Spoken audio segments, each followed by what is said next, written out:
Hindi sa akin. Nandito po tayo ngayon sa may P. Santos, Teodoro Street, Pro 3, New Lower Bigutan, Taguig City. Ayon po sa mga nakasaksi, ang dami po kumakalat na bakterya dito. Sasampulan ko po kayo ha. Etong isang maliit na bato. Teka lang.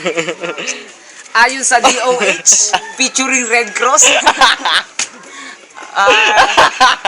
may natagpuan po tayong isang bato na may napakaraming bakterya.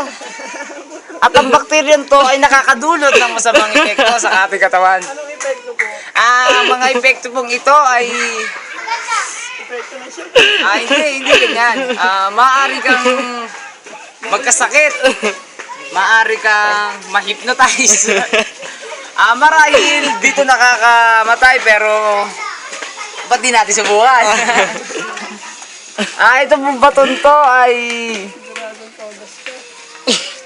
teka lang, susuriin natin mabuti.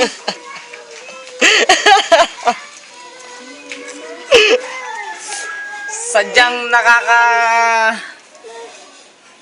basta nakaka...